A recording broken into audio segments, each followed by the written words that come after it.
அவங்க ரெக்கார்ட் பண்ணியிருப்பாங்க. அது முழுமையான ஆடியோ கண்டிப்பாக கிடைக்காம இருக்கும் காவல் புலன் விசாரணைக்கு. காவல்துறையினுடைய உளவு பிரிவு வந்து அதனுடைய திறமையாளெல்லாம் நான் குறைத்து மதிப்பிடல. அவர்கள் மட்டுமல்ல, இது கண்காணிக்கப்படும், எப்படி காவல்துறை இயங்கும் அப்படின்றதெல்லாம் புரிந்து கொண்டுதான் அந்த கேள்வி வைக்கிறேன். ஆனா இயல்பாக பொதுமக்கள் கேட்பது இவ்வளவு எல்லாருக்கும் புரியும்படி நான் இந்த ஊர்ல தான் இருக்கிறேன் அப்படின்றாரு. இல்ல 20 நிமிடங்கள் பேசிக் கொண்டிருக்கிறார். இப்பெல்லாம் இருக்கக்கூடிய டெக்னாலஜியை வச்சு எளிதா கண்டுபிடிச்சிட முடியும். ஏன் யுவராஜை பிடிக்காமல் ஒரு விளையாட்டை காவல்துறை விளையாண்டுட்டு இருக்கு? இல்ல அதுல வந்து நீங்க அரசியல் அப்படின்னு சொல்லவே கூடாது, அல்லது வேற ஏதாவது ஒரு உள்நோக்கத்தின் காரணமாகத்தான் காவல்துறை வந்து செயல்படாத காவல்துறையா இருக்குது, அவரை பிடிக்க முடியல, நெருங்க முடியல அப்படின்னு சொல்லி எத்தனையோ வழக்குகள்ல வந்து இது கூட ஆடியோ வாட்ஸ்அப்ல ஒன்று விடாரு அப்படின்னா ஒரு சிம்மை யூஸ் பண்றாரு, ஆடியோவை அப்லோட் பண்றாரு, அதுக்கப்புறம் வந்து அந்த சிம்மு தேவையில்லை, அக்கௌண்ட் இருந்தாலே போதும், நெட்வொர்க் இருந்தா போதும், எங்க வேணா பண்ணிக்கலாம்.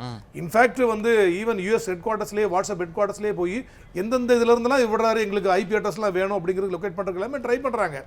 இவர் எந்த நம்பரை நம்ம வந்து யூகிக்க முடியாத பல்வேறு நம்பர்ல இருந்து எப்பமாவது ஒரு கால் யார் பேர்லயே இருக்காது, எங்கேயோ ஒரு கால் இருக்கும் அப்படிலாம் பேசுறாரு. அடுத்த நிமிஷம் அது சிம் இருக்க மாட்டேங்குது, லொகேட் பண்ண முடியாது. கிட்டத்தட்ட இருந்தாலும் கிட்டத்தட்ட ஒரு டெரரிஸ்ட் அளவுக்கு இவருக்கு பின்புலம் இல்ல, அப்படிலாம் ஒண்ணும் இல்ல. நீங்க அப்படி ஒரு பின்புலம் கொடுக்குறீங்க. ஆனா அவர் என்ன சொல்றாரு, என் நம்பர் உங்கள்கிட்ட தான் இல்ல, காவல்துறை நிறைய அதிகாரிகள் என்னோட என்ன வச்சிருக்காங்க அப்படின்னு சொல்றாரு. இது வந்து வழக்கு இவ்வளவு நேரம் ஒரு இவ்வளவு டெக்னாலஜி இருக்கிற இடத்துல ஒரு 20 நிமிடம் ஒரு உரையாடல் நடந்திருக்கு அப்படின்னா எளிதில் காவல்துறை கண்டுபிடித்திருக்க முடியும்.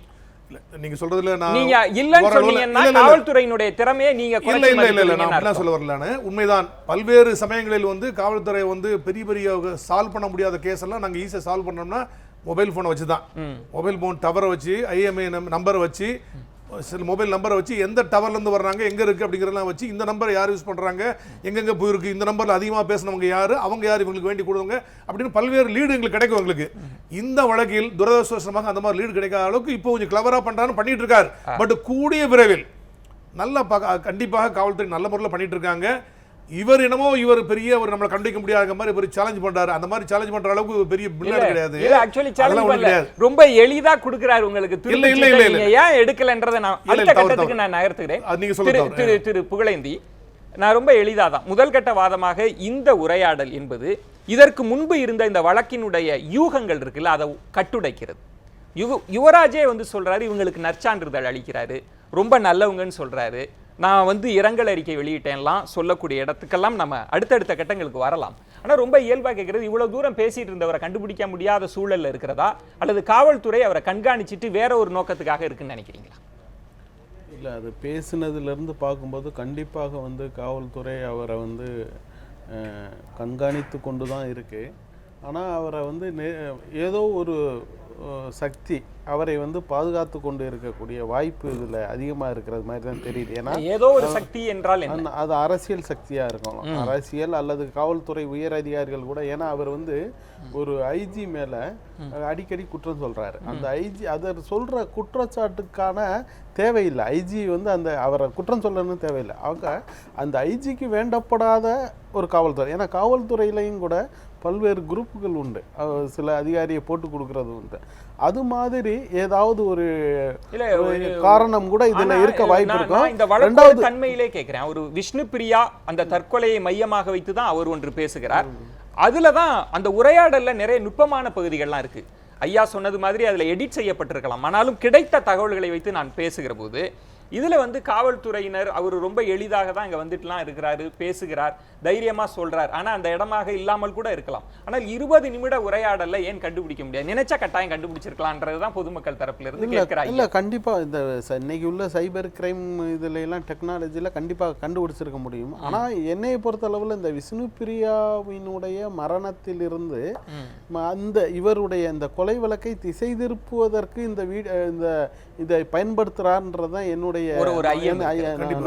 நம்ம தொடர்ந்து இதற்குள்ள பயணிக்கலாம். ஏன் எப்படி திசை திருப்ப முயற்சிக்கிறார் அப்படின்னு திரு வன்னியரசு அவர்கள்ட்ட தான் கேட்கணும்.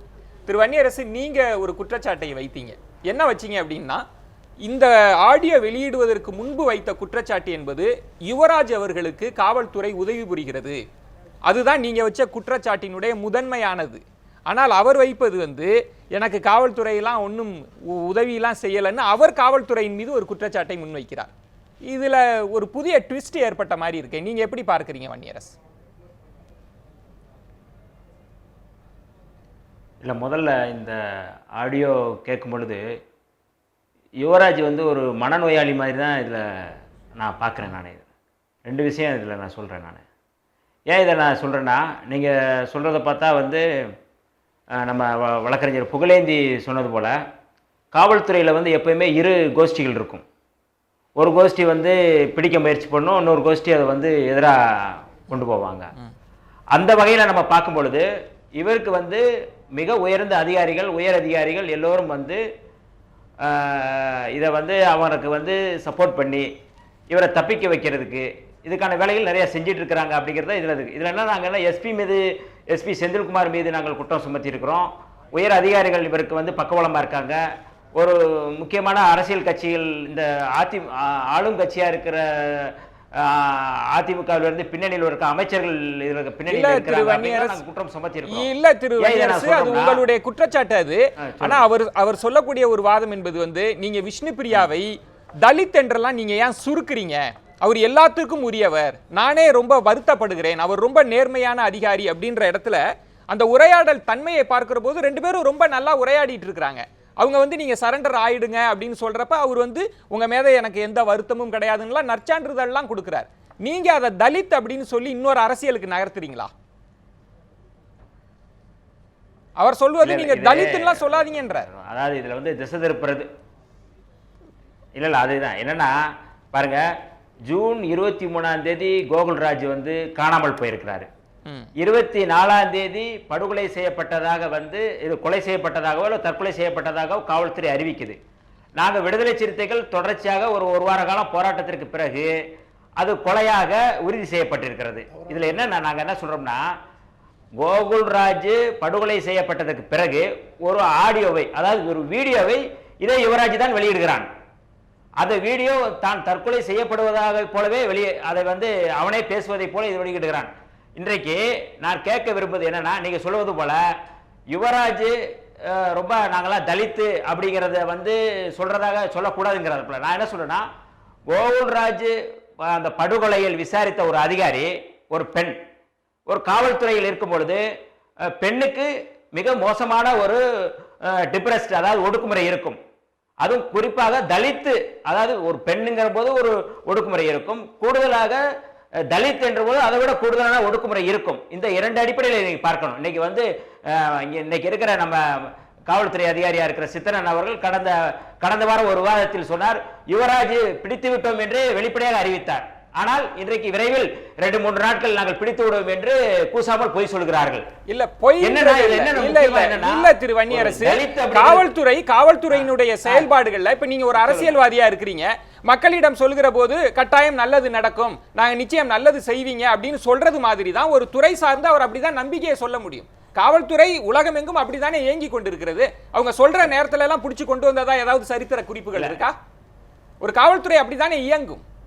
இல்ல சித்தனன் வந்து இல்ல சித்தனன் மீது எங்களுக்கு வந்து கோபமோ வருத்தமோ இல்ல. கடந்த விவாதத்தில் ஒரு தொலைக்காட்சியில் விவாதிக்கும் போது வெளிப்படையாக யுவராஜ் பிடிபட்டு விட்டார், இப்பொழுதுதான் பிடித்து விட்டார்கள், இப்பொழுது அரசு கைது செய்திருக்கிறார்கள் என்று வெளிப்படையாக சொன்னார்கள். அது இந்த விவாதத்தில் அவர் வந்து நான் கடந்த விவாதத்தில் அப்படி சொன்னேன் என்று மன்னிப்பு கேட்க முடியுமா? நான் கேட்கிறேன்.